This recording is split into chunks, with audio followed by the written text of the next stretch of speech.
When you are in prison, the last place you want to go is, it has several different names according to the prison.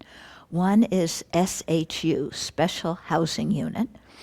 Another is ADSEG, Administrative Segregation. Another is called the Hole. In other words, it's the place where you go when you get in trouble within a prison. Yeah, it's, some people, maybe they call it solitary confinement. Yeah, but you're in a cell with no window and not even bars. It's usually just metal, you know, in the front, sometimes with little kind of holes in the front, and they slide your food tray in and out. No window, can't look out. You just look out on the, what do you call it, the tier, and often they have a guard station right out there in the middle, and often they don't turn out the lights. They keep the lights on all day, all night, you know. So it's not a really nice place where you want to be. Prison's bad enough.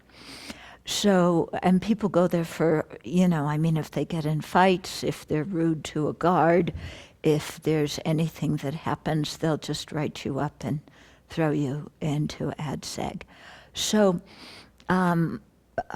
we got a letter from one inmate. I didn't get a chance to finish the whole letter, but he was watching the videos on mind training like Rays of the Sun and reading the book that went with them.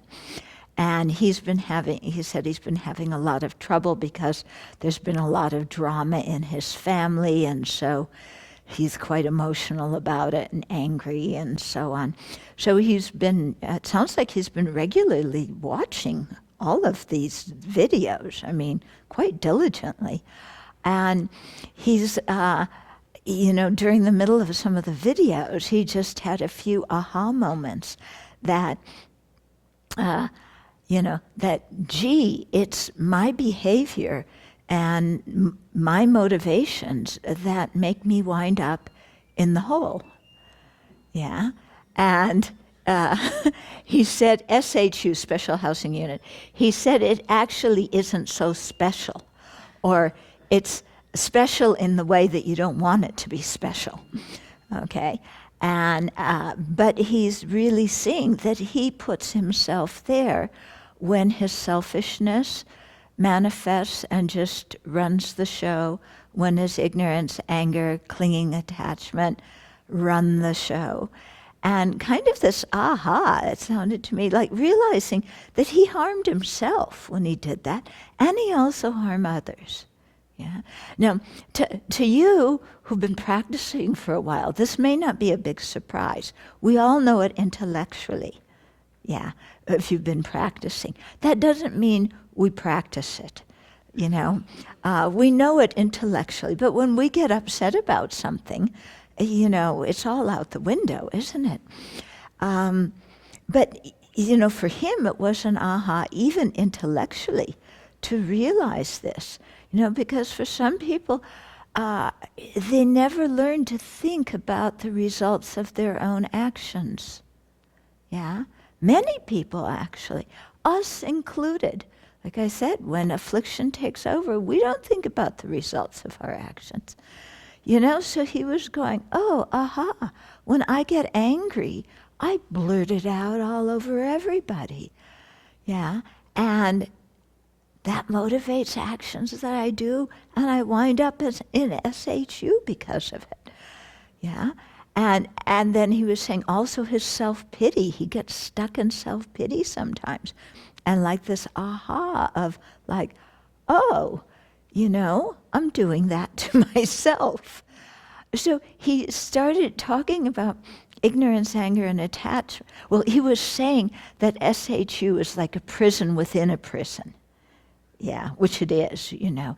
And if you go there, boy, I mean, it's horrible. Many people, I think, get mentally disturbed, if not go crazy in that kind of environment, because they aren't allowed out. You know, maybe you can go shower every other day, something like that. And they'll keep you like that for a long time, you know. There's some movement now in some prisons to to counteract that. But it's not a pleasant place. And then he was saying, actually, when you look at it from a bigger picture, all of samsara is like an SHU. We're imprisoned by our own ignorance and our own self-centeredness. Yeah, so I thought that was it was really quite beautiful seeing him express his aha-ness. Yeah. Do you have anything you want to add? Because I didn't get to finish reading the letter.